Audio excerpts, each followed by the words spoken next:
Welcome, ladies and gentlemen.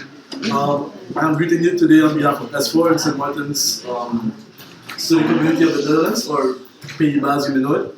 I am Philip Silvestre, the student of the year of S4. I'm also known as JP, and receiving student of the year is an achievement I'm very proud of, and one I was surprised for receiving, but an achievement that I wear proudly and that I want to excel more and make most of the opportunity. More about myself. As I can imagine, some of you are wondering if I'm French by my name. I have somewhat French, yes. I do speak the language as well. I was fortunate as well to go to finish primary education on both sides of the island. And that's a story I'll talk about later on, close to the end of my speech. Let's see, what else did I miss about myself? I attend a University of Applied Sciences where I study tourism management. And I find my strength in anything numeral, maths, accounting, and those fields. That's the field I like the most. And I even have some certain certificates in that field as well. But also, I am an athlete. So this is what I'll be talking about today, pretty much my views in St. Martin for the next 5 years. I am also an athlete. I play football. I'll not reveal my favorite team, though I think most of you know by now. But because I've been on that phone for a while. Yeah, other than that, I like to stay active in both sport and the community. I have recently joined a football team in Holland and also took part in softball competition in my 2 years living there. And my community involvement was mostly in St. Martin, where I took part in the Interact Club, and then followed by Rotary Sunrise, 2 years, and then 2 years again, where I first served as a member, and then an international director. Other than that, for those of you who are not familiar with the Rotary family, it's an international service organization whose purpose is to bring together communities in order to provide humanitarian service, encourage high ethical standard in occupation, and help build goodwill and peace in the world. For me personally, Rotary is just a way of having fun and giving back to the community. I'd like to share a story with you of my Interact days, if I may. This was during a senior citizen lagoon boat cruise around Simpsonville, and it was organized by Rotary, which is the mother club of both Interact and Rotaract. And we were there, me and some other interactors as assistants. And now the reason I love this organization so much is you always have an opportunity to have fun as well. And as we're given a break to relax, eat food, socialize with the seniors, we did just that. But at the time Zouk was playing, and with my Frenchness, I felt my Zouk was too good for any of my peers, so I tried to go dancing with an old lady I saw dancing there, a senior lady, sorry. And thinking after 1-2 songs she'll get tired, but that wasn't the case.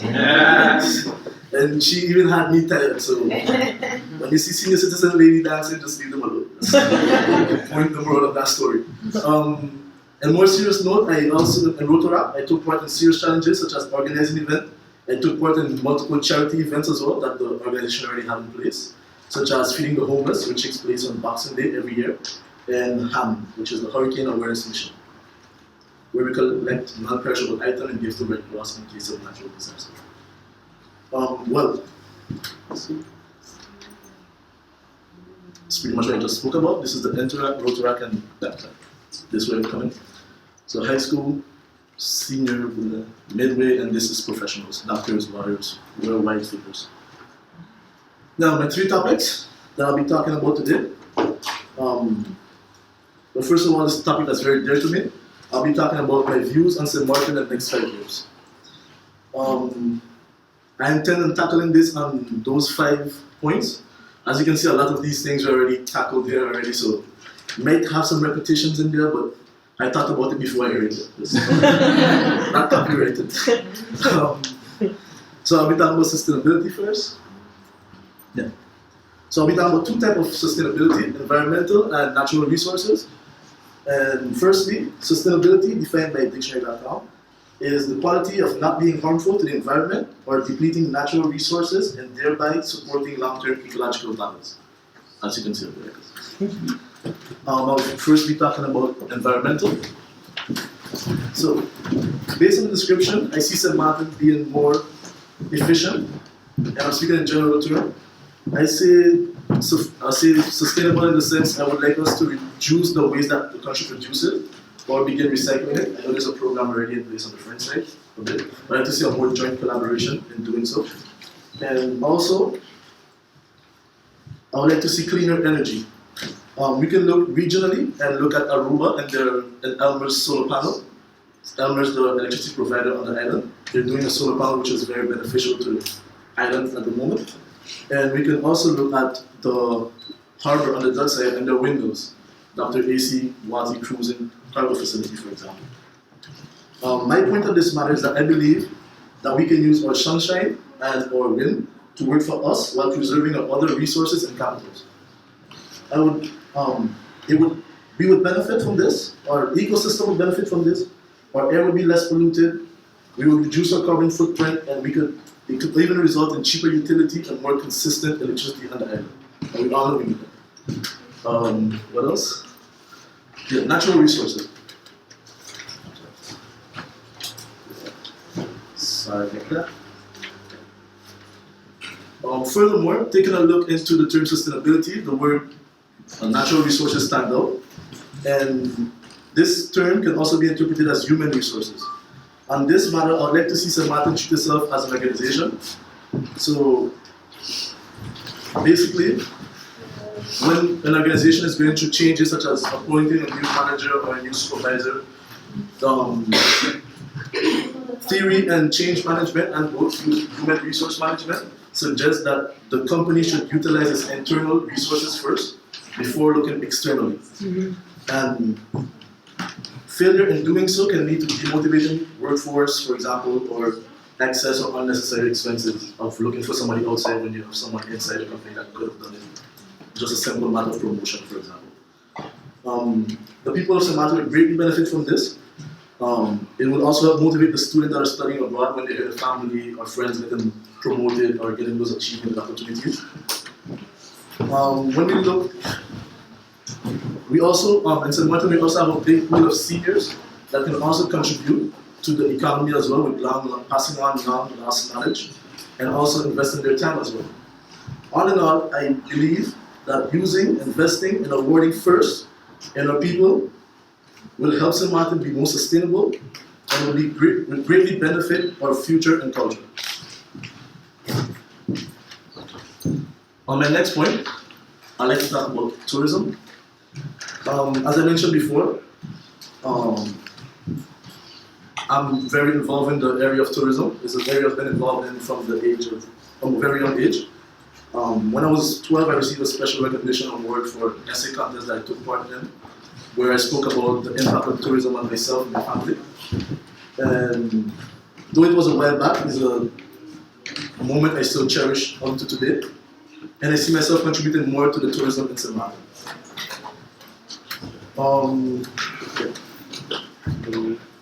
And that's also part of the reason I decided to study tourism management as well. I get excited and proud every time I see St. Martin, making progress in the field of tourism. Sorry, I'm kind of bored, so it's kind of hard sometimes to differentiate. So yeah, I get excited every time I see St. Martin making progress in this field. Recently, an article published by Island Marina stated that St. Martin's positioned itself as a cruise and conventional destination, which is great. The tourism resources that we have in St. Martin are incredible and are envied by many, but according to me, we're not using them to their full potential, and I see St. Martin doing much more. Allow me to give just 4 examples. Start off with natural resources. I think that in St. Martin, we can use our natural resources to wow our customer more than we already are. For example, we have Peak Paradis, where they can go and have great outdoor experiences, activities, and enjoy the view. We have Peanut Island, they can immerse themselves in the island, just enjoy themselves in there as well, and also the hiking path in Salt Reward. A lot of people don't know about it. It's a nice view, nice outdoor activity as well. Furthermore, we have cultural tourism. And for cultural tourism, I believe St. Martin have a lot to offer in this field as well. or cultural, geographical, architectural, and historical aspect can all contribute in this field. Or fourth, cuisine, festival, friendly people can and should all play a part, and should all play a part because that's who we are, and that's the most authentic experience that a destination can offer to its visitors. And our neighbors, Mexico, are using this, and it's proven to work, so we can copy their model and creating similar experiences. Very quickly, through dive tourism. This is my last point on tourism base. The location that we're located is highly known for its coral reef and aquatic beauty. And I myself had the privilege, as you can see, of doing some dives. This is me snorkeling with a fish, but there's dives as well. So there's a lot of our neighboring islands such as Saba, Bonaire, and Cuba that are really known for their diving and that uses it in their tourism packaging. So these are all quite lively and existing tourism forms that are being exploited nearby us that we can also take advantage of, to me at least. I'm quite familiar with the term, if it's not broke, don't fix it, and St. Martin is quite active as it is in the tourism field, but these are just some of my vision for the future of St. Martin. And my last point, sorry. Oh, sorry, that's not the last one. One more on tourism, how St. Martin could improve in their tourism, thank you very much, is a joint tourism campaign. And we all been talking about joint campaigns and joint everything, so I'm just going to go through it as well. I see St. Martin improving its collaboration, its tourism and collaborating together in a joint tourism campaign. A joint tourism campaign for both sides of the island would be greatly beneficial. Right now, we're both aiming at separate target groups, where I know if we would put together an aim and put together a joint promotional campaign, we would increase our target segmentation, our capital, and hopefully our efforts as well. I know we can.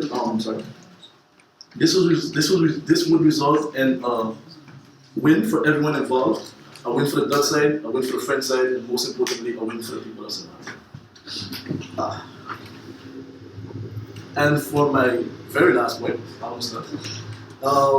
For this point now, on my view on St. Martin for the coming years, I would like to tell a personal story.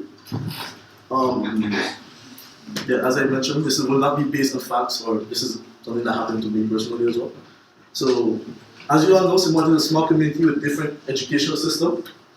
And as I mentioned before, I was fortunate or unfortunate enough to have attended both school on both sides of the island. Now my story is one that began when I was at the age of 6. And at the time,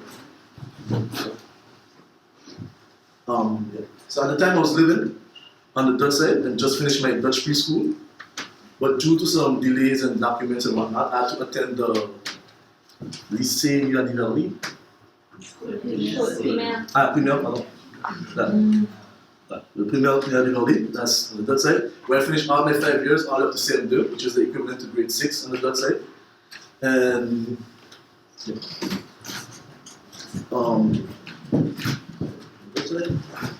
now when I was about to head off to the Lycée, college. I keep saying lycée. When I was headed to thank you very much. Those French names on there. Yeah, when I was heading off to Lycée Molisacor, which was the only high school then, to my recollection, I believe, I was refused on the sole fact that I was living on the Dutch side of the island. And so the school gave my mom 2 possible options. One being relinquishing my custody to someone that's living on the French side, a complete stranger or whatnot, exactly. Or the second one being to move over on the French side, which meant paying French bills and French taxes, and she was still working on the Dutch side earning guilders. So you can imagine that already. It's not a good mathematical balance. So she made option C, which was removing me completely from the French education system.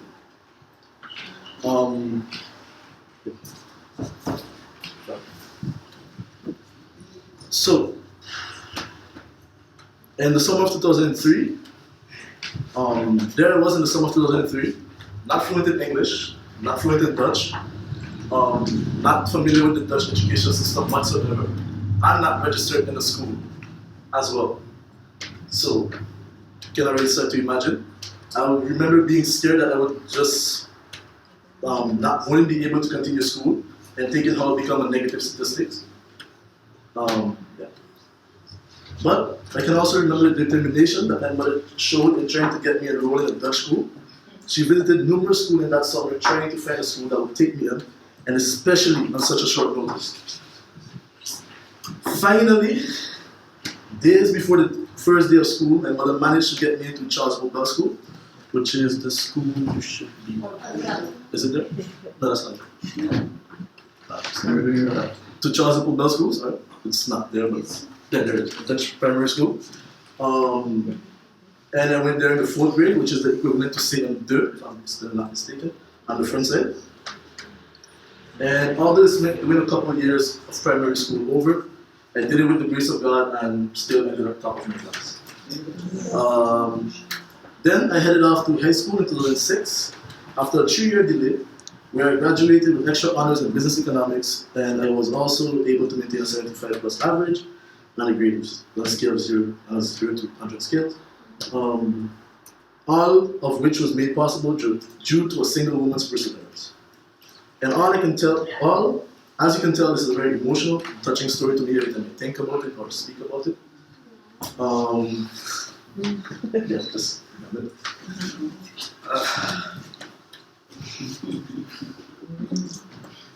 Emotional. For the sweat.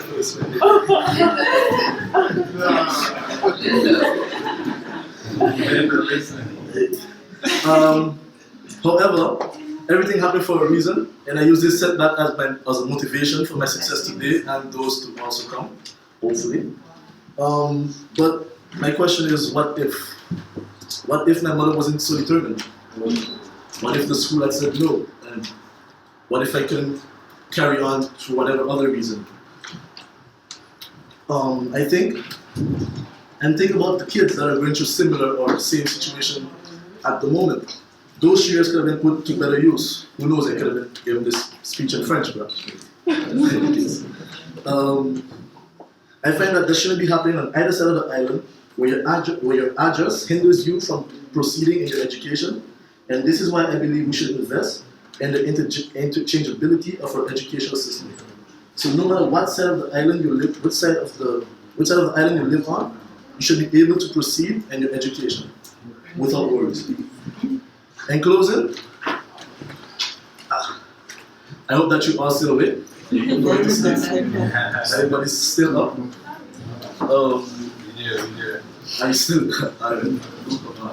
I would like to conclude by summarizing that my vision for St. Martin is nothing but positive. I see us using and making more of our resources that we have on the island, both environmental and natural. I see us being more diverse and more united in our tourism approach. Like most of you have the same shared vision as me, or same aspirations. And lastly, an educational system that is blind to which side of the border you live on. I hope both sides would take advantage of this and share in the synergy as we are one community after all. Thanks for the opportunity once again. I wish Pelicarus Foundation plenty of success in moving forward in its future endeavors. And I hope that we'll come together in more sessions like this where we can share and contribute to the positive future of St. Martin. I hope that I was able to inspire and motivate and somewhat motivate. Sorry. I also hope that I was able to give all of you some inspiration and motivation for the session today.